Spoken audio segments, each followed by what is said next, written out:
શરૂઆત એક પીડામાંથી થયેલી છે. 2014 જીપીએસસી ચીફ ઓફિસરનું પેપર હતું અને અમદાવાદ ખાતે એક સેન્ટર હતું, તે પેપર લીક થયું. ત્યારે હું પણ જીપીએસસીની તૈયારી કરતો હતો. સિલેક્શન થઈ જાય એમ જ હતું. ખુદ તમે આખી આ સિસ્ટમને જોઈ છે, એમાંથી પાસ થયા છો, અવાજ ઉઠાવ્યો, ત્યારબાદની ઘટના, કઈ ફેરફાર જોવા મળ્યો છે, સંતુષ્ટ છો? 3 રોજગારી આપણી પાસે છે: સરકારી, સહકારી અને બિન સરકારી. આજે રિયલ કલ્ચર ભૂલાતું જાય છે. રિયલ કલ્ચર એ સતત વધતું જાય છે. વાત જ્યારે ભરતી હોય તો જ યુવરાજસિંહ દેખાય છે, બાકી કોઈ મુદ્દામાં યુવરાજસિંહ નથી જોવા મળતા. सोच मत साकार कर, अपने कर्मों से प्यार कर, मिलेगा तेरी मेहनत का फल, किसी और को न तू इंतजार कर. जो चले थे अकेले उनके पीछे आज मेले, जो करते रहे इंतजार उनकी जिंदगी में आज भी झमेले.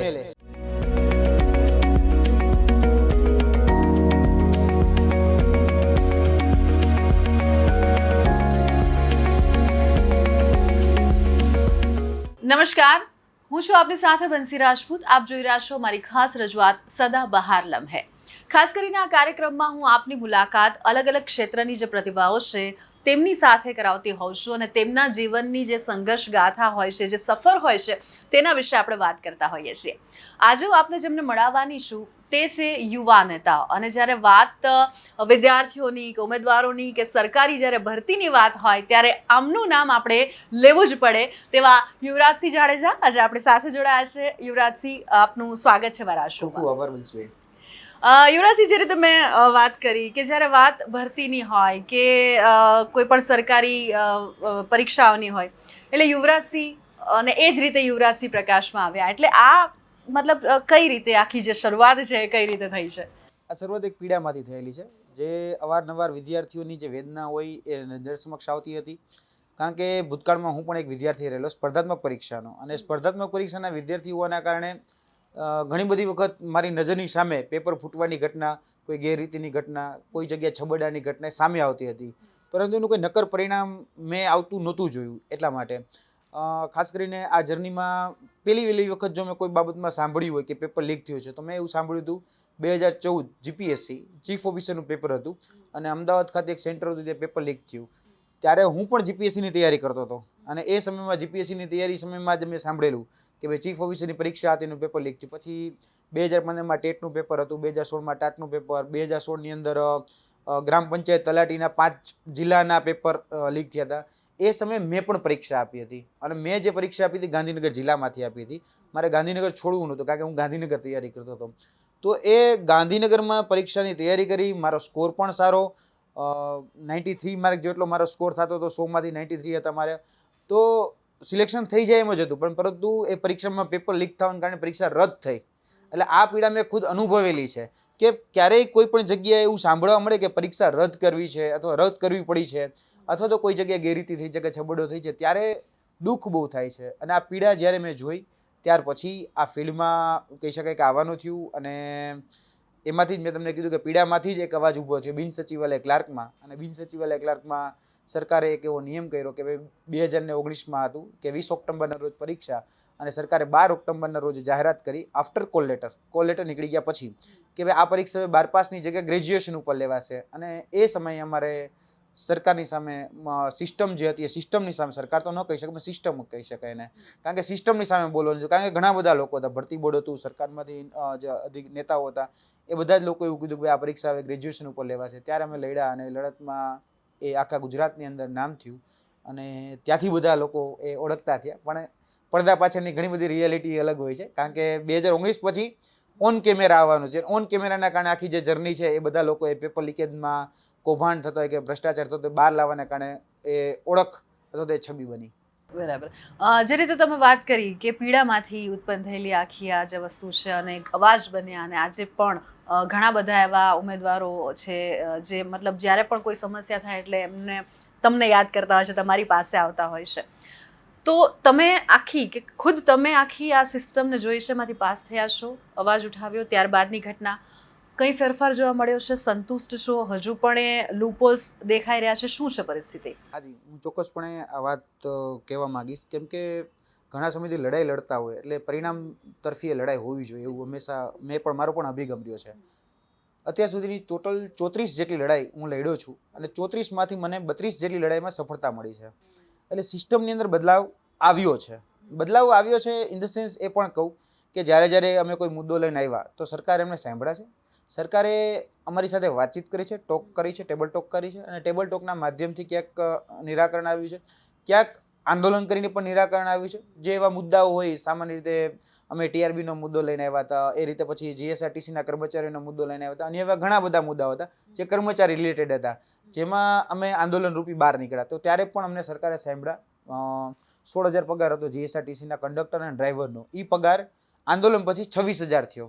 એટલે એ ડિફરન્સ આવ્યા છે. અને બીજું કે અમને સિસ્ટમની અંદર જે ચેન્જીસ લાવવા જોઈએ, તો એ ચેન્જીસ હતું પેપર લીકેજ ઉપર લો, પેપર લીકેજ ઉપર કાયદો બનાવવો. તમે જોઈ શકો છો કે આખા ભારત સ્ટેટમાં, ટૂંકમાં આખા ભારતમાં જે ગુજરાત એવું રાજ્ય હતું કે જ્યારે પેપર લીકેજ ઉપર લો બનાવવાની વાત આવી ત્યારે સરકારે અમારી મદદ લીધી. સરકારે કીધું કે કઈ પ્રકારના પેપર લીકેજ ઉપર જ્યારે કાયદો બનાવે છે, પ્રાવધાન કઈ પ્રકારનો હોવો જોઈએ, તો પેપર લીકેજ ઉપર લો બન્યો છે. હા, થોડોક અસંતોષ એટલા માટે કેમ કે એ લો બન્યા પછી જે ઇમ્પ્લિમેન્ટેશન, જેનું અમલીકરણ આપણે કહેતા હોઈએ છીએ, એ અમલીકરણ જ્યારે યોગ્ય રીતે નથી થતું ત્યારે થોડુંક એમ લાગે છે કે ભાઈ હજી સુધારો લાવવાની જરૂર છે, હજી સિસ્ટમ બદલવાની જરૂર છે.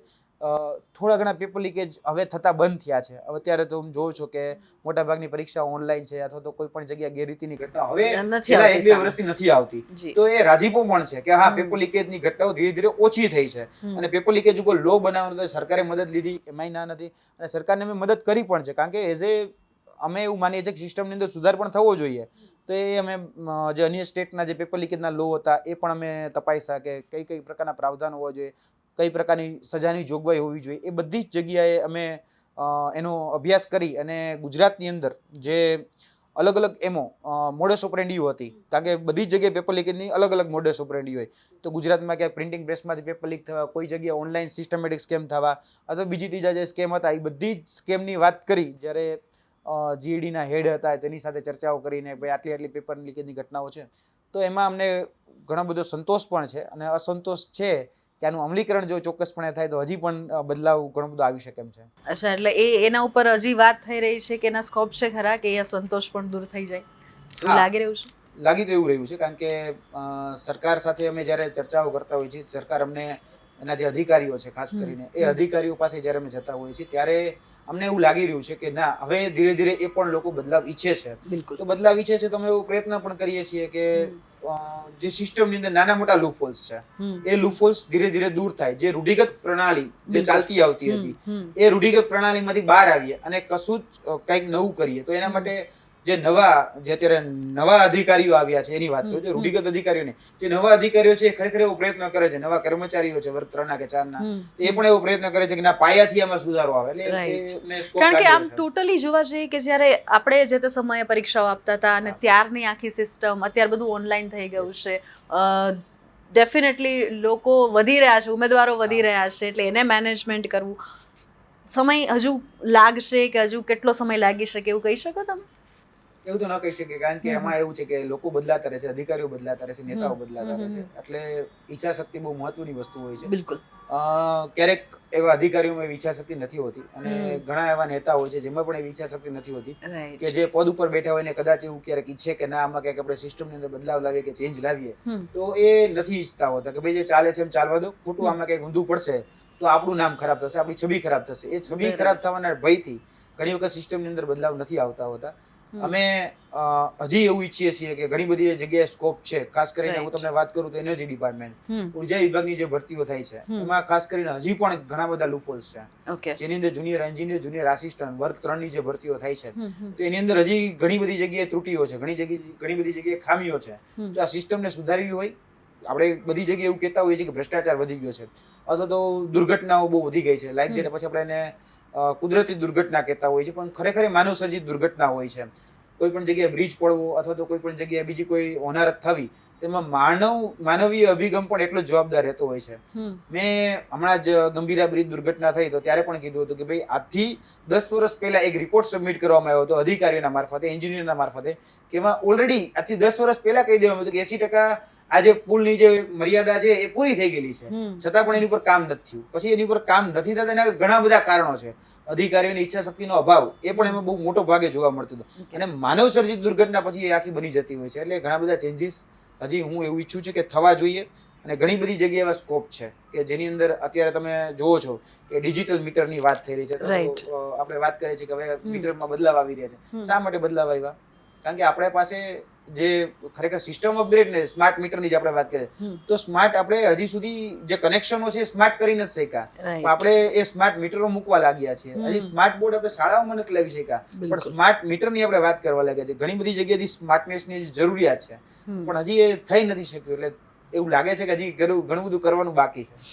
ક્યાંક ને ક્યાંક વાંધો વ્યવસ્થા સાથે, સિસ્ટમ સાથે છે ખરો, એ કહેવાય. હજી છે, અને હજી હું સિસ્ટમની સામે જ છું, સિસ્ટમની સામે જ રહેવાનો છું, સિસ્ટમની સામે લડતો રહેવાનો છું.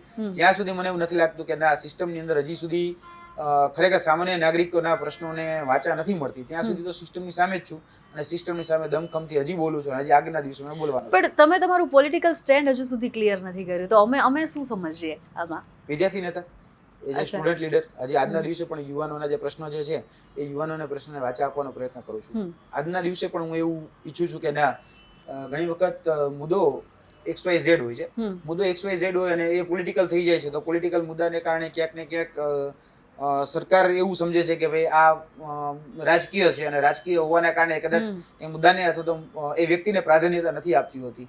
એવું મેં ઘણી વખત જોયું છે અને અનુભવ્યું પણ છે. તો એને કારણે ક્યાંક એવું થઈ જતું હોય છે કે ભાઈ આ મુદ્દો જે છે એ મુદ્દોનું રાજકીયકરણ જેને આપણે કહેતા હોય છે એ ન થઈ જાય. એટલા માટે એઝ એ વિદ્યાર્થી નેતા તરીકે હું મારી લાઈફમાં જે સેટિસ્ફેક્શન છે કે આ જે મુદ્દાઓ લઈને હું ચાલુ છું એમાં કમસે કમ નિરાકરણ સુધી તો પહોંચી શક્યો છું. એટલે ભૂતકાળમાં ક્યારેક તમે અમુક સમય અમુક પક્ષ સાથે કે રીતે જોવા મળ્યા, છેલ્લે હમણાં ગોપાલ સાથે પણ તમે જોવા મળ્યા, એટલે અમે ભવિષ્યમાં કોઈ પક્ષ સાથે કે એક નેતા તરીકે પણ યુવરાજને જોઈશું? 110% લખીને રાખજો. અમે આગળના દિવસોમાં આ સિસ્ટમની અંદર, અત્યારે સિસ્ટમની બહાર રહીને જો આટલા બદલાવ લાવી શકતા હોય તો 100% એવું ઈચ્છીએ છીએ કે સિસ્ટમની અંદર જે નેતા બની અને નેતાનું કામ જ એ છે. કારણ કે આપણે સામાન્ય રીતે એવી બંધારણીય ભાષા હોય કે સામાન્ય જનતાની ભાષામાં આપણે જનનેતા કહીએ છીએ. એટલે સામાન્ય જનતાના પ્રશ્નોને જે વ્યક્તિ વાચા આપે એ જનનેતા, એ જનનાયક. તો જનનેતા અને જનનાયક બનવામાં સામાન્ય પ્રશ્નો જે છે એને વાચા આપવાની છે. તો એ વાચા આપવાનું કામ જો અત્યારે અમે કરતા હોય તો સિસ્ટમની અંદર જે વિધાનસભા હોય કે સંસદ હોય એ બંને જગ્યાએ અંદર જઈ અને આગળના દિવસોમાં હું રાજકીય રીતે પણ આ બધા જ પ્રશ્નોને વાચા આપવાનો છું. એટલે રાજનીતિક રીતે પણ મારું જે મોરલ ઓફ થોટ્સ જે આપણે કહીએ છીએ એ થોટ્સ મારા ક્લિયર છે કે આગળના દિવસોમાં હું રાજનીતિમાં પણ જવાનો છું અને પોલિટિક્સ 110% જે વિધાનસભા હોય કે સંસદ સભાની ચૂંટણી હોય એ પણ હું લડવાનો છું. એટલે અત્યારે સમય નથી પાક્યો કે અત્યારે રાજકારણમાં ના આવવાનું કારણ શું? પરિપક્વતાનો અભાવ. ઓકે. ભૂતકાળમાં એવું નહોતું, મારી પાસે ટિકિટ નહોતી. ભૂતકાળમાં મને આમ આદમી પાર્ટી દહેગામની ટિકિટ આપેલી હતી, એ મેં સામેથી પાછી કરી દીધેલી હતી. જે તે સમયે તમે ગોપાલભાઈની વાત કરી તો ચેતરભાઈ પણ મારા મિત્ર છે, હેમંતભાઈ ખવા પણ મારા મિત્ર છે. એની સાથે પણ તમે મને ક્યાંક ને ક્યાંક અવારનવાર જોયા હશે, કારણ કે જ્યારે પણ ચેતરભાઈનો મુદ્દો આવે ત્યારે પણ હું બોલું છું. બીજું કે તમે ક્યારેક એવું પણ જોયું છે કે કોંગ્રેસમાં ગુલાબસિંહનો પ્રશ્ન હોય કે બીજા જિગ્નેશભાઈ મેવાણીનો પ્રશ્ન હોય કે બીજી કોઈ બાબત હોય ત્યારે હું એની સાથે પણ બોલતા જોઉં. ટૂંકમાં એની સાથે પણ એના પ્રશ્નો સાથે ક્યાંક ને ક્યાંક તમે મને જોયો હશે. એટલે હું એવું ઈચ્છું છું કે ગુજરાતમાં જે ખાસ જે યુવા વર્ગ છે એ યુવા વર્ગે પણ રાજનીતિમાં આવવું જોઈએ. કારણ કે અલ્ટિમેટલી આ જે ચેન્જીસ છે, પોલિસી મેકિંગ જેને આપણે કહીએ છીએ, એ પોલિસી મેકિંગ એ વિધાનસભામાં જ થવાનું છે. આજે હું જે નીતિઓને અનુભવી રહ્યો છું અથવા તેના પીડાથી ઘણા બધા લોકોને પીડિત થતા જોઈ રહ્યો છું, તો મને એવું લાગે છે કે આગળના દિવસોમાં આ પીડાને સાથે લઈ અને પીડાનું નિરાકરણ એ વિધાનસભામાંથી એ જે મેં તમને કીધું પોલિસી મેકિંગના માધ્યમથી કંઈક એવી પોલિસી બને કે સામાન્ય જનતાને એનાથી લાભ થાય. તો એના માટે મેં કીધું એમ કે રાજનીતિમાં જવું જોઈએ, રાજનીતિ કરવી જોઈએ. રાજનીતિ કરવા માટે તમારી પાસે રાજ કરવા માટે કોઈ કારણ હોવું જોઈએ. રાજકારણ એનો જ માધ્યમ છે કે તમારી પાસે જો કારણ હોય તો તમને રાજકારણમાં જવા માટે ગુજરાતના યુવાનોને પણ કશું કાંઈ નડવું ન જોઈએ. યુવરાજસિંહ પહેલેથી જ આવા છે, બાળપણથી કેવી રીતના, મતલબ તમારું આખું બાળપણ કેવી રીતે ગયું છે? હંમેશા આવી રીતે જ અવાજો ઉઠાવતા રહ્યા છો તમે? એજ્યુકેશન લાઈફ, ટૂંકમાં એજ્યુકેશન જે ફિલ્ડ હતું મારું જે એ મેં ગોંડલથી કરેલું છે. હા, હું મૂળ વતન મારું ગોંડલ છે અને મેં કોલેજ પણ મારી ગોંડલથી કમ્પ્લીટ કરી છે. ત્યારે એટલું બધું હું બહુ સ્કોલર નહોતો, હું બહુ એવરેજ સ્ટુડન્ટ હતો. એટલે કોઈ પણ જગ્યાએ મેં 60% મારા રિઝલ્ટમાં ક્યાંય જોયા નથી. એટલે 60+ તો મેં જોયા જ નથી. એટલે રિઝલ્ટ કરતાં પણ તમે ડલ કહી શકો, એમાં એવરેજ કરતાં પણ ડલ કહી શકો છો. એટલે પહેલેથી જ એવો નહોતો, કારણ કે આ રિઝલ્ટ જે આવતા હતા એમાં તો હું એઝ અ શૈક્ષણિક રીતે જો વાત હોય તો શૈક્ષણિક રીતે તો એટલું બધું બહુ સારો નહોતો. પરંતુ સ્પોર્ટ્સ મારું બહુ સારું હતું. હમ. મને ક્રિકેટ રમવું બહુ ગમતું હતું, મને સ્વિમિંગ ગમતું હતું. હું સ્વિમિંગ પણ બહુ સારું કરતો હતો, કારણ કે ગોંડલની અંદર આશાપુરા ડેમ તો સવારના 7 વાગે સ્વિમિંગ કરવા જતું જ રહેવાનું. પછી ટેબલ ટેનિસનો મને શોખ, બેડમિન્ટનનો શોખ. અમારે રોજ સાંજે વોલીબોલ રમાય. હું છે 12 વર્ષ વોલીબોલ રમ્યો છું, શૂટિંગ વોલીબોલ. તો એ શૂટિંગ વોલીબોલમાં ગુજરાતની જેટલી પણ ટુર્નામેન્ટો થાય, ઓપન ગુજરાત, એ ગુજરાતની બધી જ ટુર્નામેન્ટોમાં મેં ભાગ લીધો છે. એટલે મારું સ્પોર્ટ્સ બહુ સારું હતું. એટલે એને કારણે ક્યાંક ને ક્યાંક આજે સાહસિકતાના ગુણ જેને આપણે કહીએ છીએ એ મને સ્પોર્ટ્સમાંથી આવેલા છે. કોઈ જગ્યાએ સાહસ કરવું કે આ ખોટું થઈ રહ્યું છે અહીંયા જઈને બોલવું, તો એ ગુણ જ્યાંથી આવ્યા ને એવું મને વ્યક્તિગત પણ એવું લાગે છે કે સ્વિમિંગ માટે આપણે ઘણી વખત કહેતા હોય છે કે ભાઈ તરવાની બુક વાંચવાથી તરતા ન આવડી જાય, એમાં એના માટે પાણીમાં પડવું જ પડે, એના જેવી વાત છે. એટલે અમે પડી જતા કે ભાઈ પછી જોયું જશે, યા હોમ કરીને પડો ફતે છે આગે, એના જેવું એક હતું સ્લોગન, એની જેમ કે અમે યા હોમ કરીને પડી જતા, પછી જોયું જશે, પછી પાછળ વળીને બહુ જોવા. કદાચ એ જીનેટિક ગુણ પણ હોઈ શકે છે, હું એવું માનું છું, કારણ કે બાઈ બોને કદાચ ગુણ આવેલા હોય. એટલે એને કારણે એવું થતું હતું કે અમે સાહસિકતાના જેટલા પણ આયામો એમાં પડી ગયા. અને અમને એવું કોકે કીધું હતું કે ભાઈ પોલીસ બનવું અથવા તો અધિકારી બનવું એ બહુ કપરું ચણા છે, એ બહુ લોઢાના ચણા ચાવ્યા બરાબર છે. એટલે મેં એવું કશું જ કાંઈ ન હોય, એ બધું જ કરી શકાય તમ તારે. એટલે હવામાં આપણે ટૂંકમાં એમ કહીએ ગોળીબાર કરી દીધા. પણ પછી જ્યારે સ્પર્ધાત્મક પરીક્ષાના ફિલ્ડમાં 2012માં આવવાનું થયું, હું ગાંધીનગર કચ્છ કાઠિયાવાડ હરકુ સેવા સમાજના જે કોચિંગ ક્લાસ હતા ત્યાં હું આવ્યો 2012માં. અને 2014માં મારી પહેલી નોકરી એ એઝ એ કોન્સ્ટેબલ તરીકે અરવલ્લી મોડાસા મારું પહેલું પોસ્ટિંગ થયેલું 2014ની ભરતીમાં. એટલે મેં કોમ્પિટિટિવ એક્ઝામ પાસ કરેલી છે, ક્રેક પણ કરેલી છે, અને ટૂંકમાં ક્રેક કરી અને નોકરી પણ મેળવેલી છે. હા, પણ મેં નોકરી કરી નથી. હું એક દિવસ માટે હાજર થયો, ખબર નહીં, ત્યારે એ સમયમાં 19,000 પગાર હતો. ઓકે. અને કદાચ એ માનસિકતા મારી એ કદાચ ટૂંકી માનસિકતા કહું છું તમને, કદાચ એ પ્રકારની માનસિકતા 19,000માં નોકરી કરવી એના કરતો કોઈ ધંધો કરી લેવો સારો, આવું એ સમયમાં મારું માઇન્ડસેટ હતું. કારણ કે એઝ એ બિઝનેસ લાઈન મારી થોડી ઘણી હતી, કારણ કે ગોંડલની અંદર હું શેરબજારનું કરતો હતો, 5 વર્ષ શેરબજારનું પણ કર્યું. એટલે એને કારણે એવું માઇન્ડસેટ હતું કે ભાઈ 19,000માં નોકરી કરવી કરતાં આપણે આ કરવું સારું. પણ જો કદાચ આપણી પાસે સારી પાવર ઓફ ઓથોરિટી વાળી પાવર વાળી કોઈ જોબ હોય તો કરવામાં કોઈ વાંધો નથી, જેનાથી હું કંઈક બદલાવ લાવી શકું, જેનાથી કોઈ ચેન્જ લાવી શકું. As a like that PI, DYSP, deputy collector, મામલતદાર, આ પ્રકારની પોસ્ટ હોય તો હું એના માટે પ્રયત્ન કરતો. મેં 2014 વાળી જીપીએસસી પણ આપેલી છે, 2017 વાળી પણ જીપીએસસી આપેલી છે. એટલે જીપીએસસી હું સતત આપતો રહેતો હતો, કારણ કે જીપીએસસી મારું ડ્રીમ હતું. હા, સમાવ હું એ ક્રેક ન કરી શક્યો, લાસ્ટ સ્ટેજ સુધી એ કહી શકાય કે ફૂલફિલ ન કરી શક્યો, કારણ કે એના 3 તબક્કા હોય છે, પ્રિલિમ્સ અને ઇન્ટરવ્યુ. તો એ ક્રેક ન થઈ શકે મારાથી. એટલે એ વસવસો એટલે કદાચ એ ક્રેક થઈ ગઈ હોત તો કદાચ અમને એક યુવા નેતા તરીકે મતલબ અમને યુવરાજસિંહ ના મળત, એવું કહી શકાય. હા, એવું થઈ શકે, કારણ કે અધિકારી તરીકે તો ક્યાંક અત્યારે જોબ કરતો જ, સરકારના જે હુકમો હોત એ હુકમોનું પાલન કરાવતો હોત કોક પાસે, અને હું પણ કરતો હોત. કારણ કે અધિકારી તરીકે નીચે કર્મચારી. પણ યુવરાજસિંહ, એક અમારા લોકોની ફરિયાદ કહો કે એક વાત એ પણ આવે છે સામે કે વાત જ્યારે ભરતી હોય તો જ યુવરાજસિંહ દેખાય છે, બાકી કોઈ મુદ્દામાં યુવરાજસિંહ નથી જોવા મળતા. હું માનું છું કે સૌથી મોટું દૂષણ જે છે ને શિક્ષણ અને રોજગારમાં છે. ઓકે. આજના દિવસે પણ 3 એવા પાયાઓ છે કે જેની અંદર કોઈ પણ જગ્યાએ ભ્રષ્ટાચાર કે કૌભાંડ ન હોવું જોઈએ. એમાં મૂળતઃ પહેલો પાયો છે શિક્ષણ, બીજું છે આરોગ્ય, અને ત્રીજું છે ડિફેન્સ. આ 3 એવી વસ્તુ છે કે જેમાં ભ્રષ્ટાચાર ન થાય એ વધારે સારું. કારણ કે આ દેશને આપણે જો મજબૂત કરવો હોય તો આપણે એ હંમેશા ધ્યાનમાં રાખવું જોઈએ કે આ 3ની અંદર જેટલું પણ ઓછું થઈ શકે, આમ તો ન જ થવું જોઈએ પણ ઓછું થઈ શકે એટલો પ્રયત્ન આપણે પણ કરવા જોઈએ એઝ એ નાગરિક તરીકે. એઝ એ મેં જે સમજ્યું છે બંધારણ અત્યાર સુધી, કે આપણે રાજ્યનીતિના માર્ગદર્શક સિદ્ધાંતો પણ વાંચ્યા છે કે રાજ્યને જો મજબૂત કરવું હોય તો છેવાડાના વ્યક્તિને પણ મજબૂત કરવો પડે. તો છેવાડાનો વ્યક્તિ મજબૂત કઈ રીતે થાય? તો કે એને સુધી શિક્ષણ પહોંચાડો. શિક્ષણ નથી પહોંચતું એના માટેના કારણો તપાસો કે ક્યાં ક્યાં એવા કારણો છે. તો શિક્ષણ વ્યવસ્થાની અંદર આજે શાળાઓની અંદર શિક્ષકો નથી કે ભાઈ ઓરડાની વ્યવસ્થા સારી નથી, તો આજે એની પાસે શિક્ષણ પહોંચી જશે તો એ વ્યક્તિ આપોઆપ કેપેબલ અને મજબૂત થઈ જશે. આવું મારું વ્યક્તિગત રીતે માનવું છે. હું તો સાચો ખોટો હોઈ શકું છું એમાં, પણ મેં જે માન્યું કે ના, ખરેખર આપણે શિક્ષણ છેવાડાના વ્યક્તિ સુધી પહોંચે તો એ વ્યક્તિની અંદર વૈચારિક સક્ષમતા આવશે, વૈચારિક મજબૂતી આવશે, તો એના કારણે એ પોતે કેપેબલ થઈ જશે. તો મેં એવો પ્રયત્ન કર્યો કે શિક્ષણની અંદર જેટલા પણ દૂષણો છે એ દૂષણો હું દૂર કરું. અને પછી શિક્ષણની અંદર દૂષણો દૂર થયા એ રીતે રોજગારીની વાત આવી. 3 રોજગારી આપણી પાસે છે, સરકારી, સહકારી અને બિન સરકારી, જેને આપણે સહકારી ક્ષેત્ર પણ કહી શકીએ અને અર્ધ સરકારી ક્ષેત્ર પણ કહી શકીએ.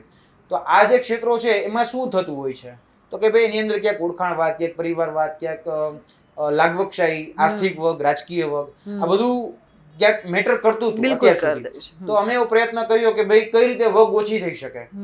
એના માટે અમારી ટીમ, હું એકલો તો નથી, અમારી ટીમે કામ કર્યું કે ભાઈ આજે કદાચ ચહેરો મારો છે પણ એની પાછળ ઘણા બધા લોકો કામ કરે છે. આજે કોઈ જગ્યાએ કોઈ કૌભાંડની વાત આવી અમારા સુધી તો એ કૌભાંડને અલગ અલગ ડાયમેન્શનમાં, અલગ અલગ ડાયરેક્શનમાં ચેક કરવાનું કે ખરેખર એ થયું છે કે નહીં, એટલે ક્રોસ ચેક કરવું ને એ પણ ખૂબ અઘરું હોય છે. પછી અધિકારી મિત્રો જે અમારા માધ્યમથી ક્યાંક નોકરીમાં લાગ્યા છે એની મદદ લેવી કે ભાઈ તું આ બાબતોમાં અમારી પાસે ઇન્ફોર્મેશન છે એ ખરેખર તમારા ગામના તલાટી પાસે કે ગામના શિક્ષક પાસે કે બીજા ત્રીજા પાસે એ ક્રોસ વેરીફાઈ કરીને આપને ખરેખર એવું થઈ રહ્યું છે કે નથી થઈ રહ્યું, તો એ તપાસ કરવી. જે પ્રમાણિક અધિકારીઓ કર્મચારીઓ છે એ મને ખૂબ મદદ કરે છે, ખૂબ મદદ કરે છે.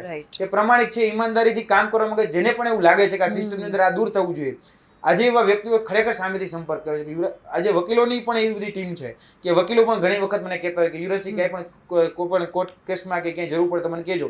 એ રીતે અધિકારીઓ પણ એવા છે બેના સિસ્ટમની અંદર. એવું બિલકુલ નથી કે બધું જ ખરાબ છે અને કશું જ કઈ સારું નથી થવાનું, એવું કશું જ નથી.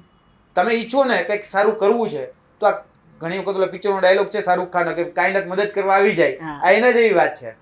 લોકો ખરેખર મદદ કરવા આવી જ જાય છે કે ભાઈ આ સિસ્ટમની અંદર આ જગ્યાએ લૂપહોલ્સ છે, આ એના પાસા છે, હવે આ હું તમને મટીરિયલ આપું છું પણ તમને ક્રોસ વેરીફાઈ કરાવી લે તો ખરેખર થઈ શકે છે.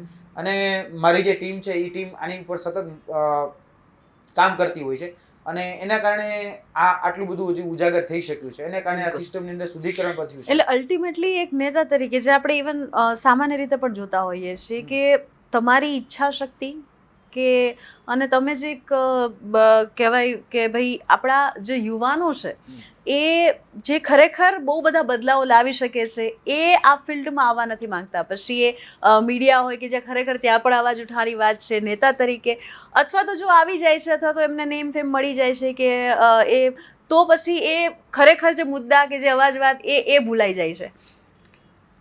એક સરસ મજાની કવિતા છે કે કુછ કરના હૈ તો ડટકર ચલ, થોડા દુનિયા સે હટકર ચલ, લીક પર તો સભી ચલ જાતે હૈ, કભી ઇતિહાસ કો પલટ કર ચલ. આના જેવું છે કે યુવાન, તમે વાત કરી કે આજના દિવસે યુવાન પોતાની પીડા લઈને ક્યારેક મીડિયામાં આવતો હોય છે, ક્યારેક એને ફેમ મળી જાય તો કદાચ એનું ડાયરેક્શન આખું ચેન્જ પણ થઈ જતું હોય છે.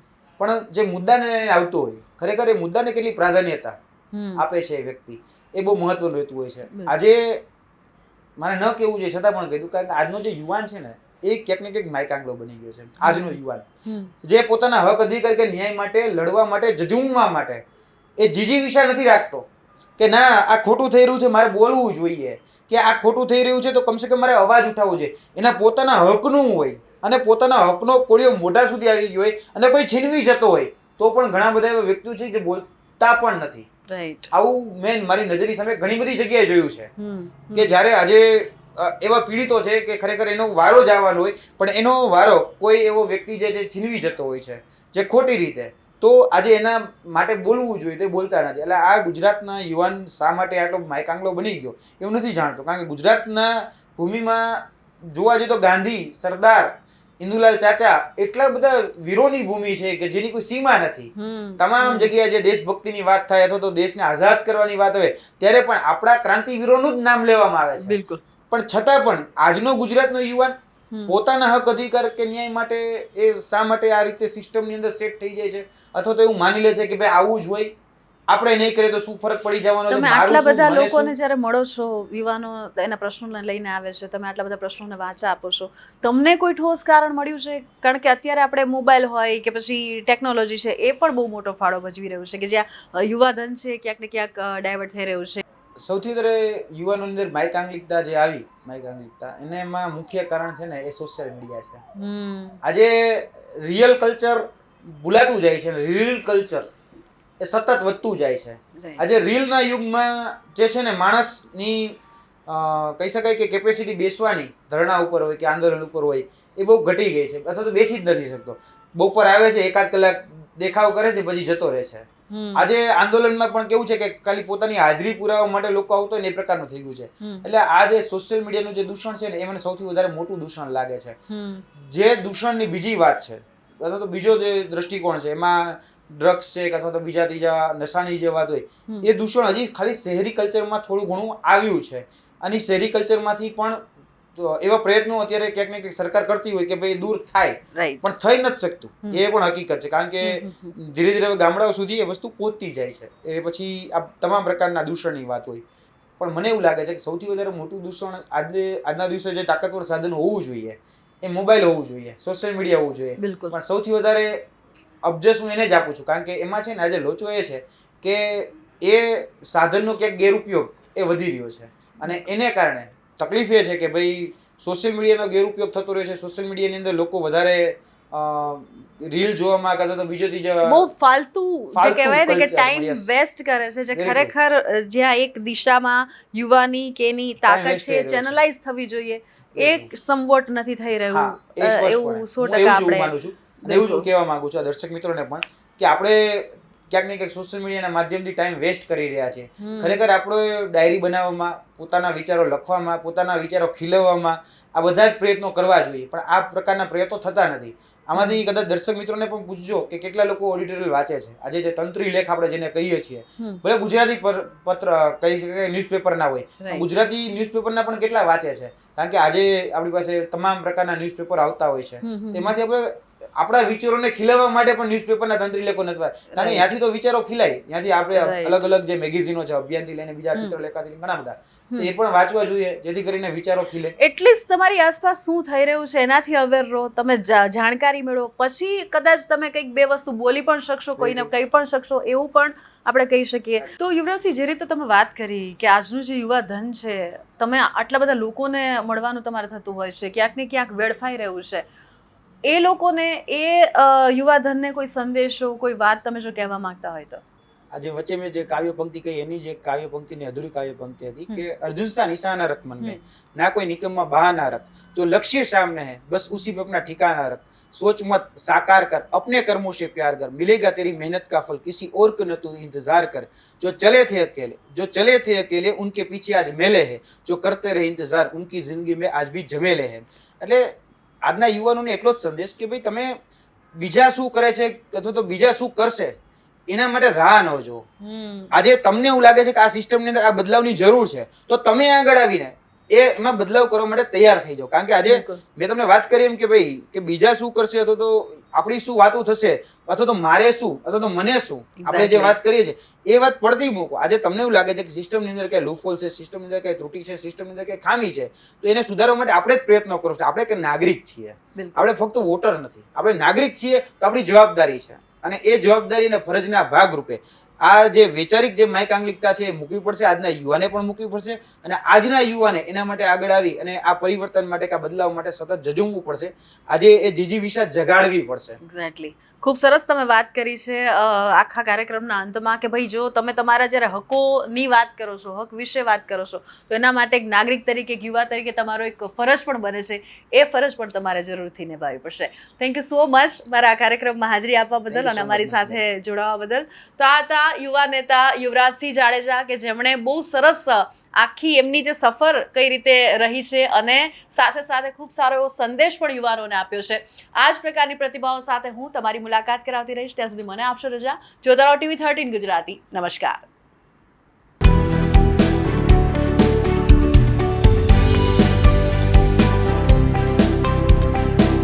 આ શરૂઆત એક પીડામાંથી થયેલી છે. 2014 જીપીએસસી ચીફ ઓફિસરનું પેપર હતું અને અમદાવાદ ખાતે એક સેન્ટર હતું, તે પેપર લીક થયું.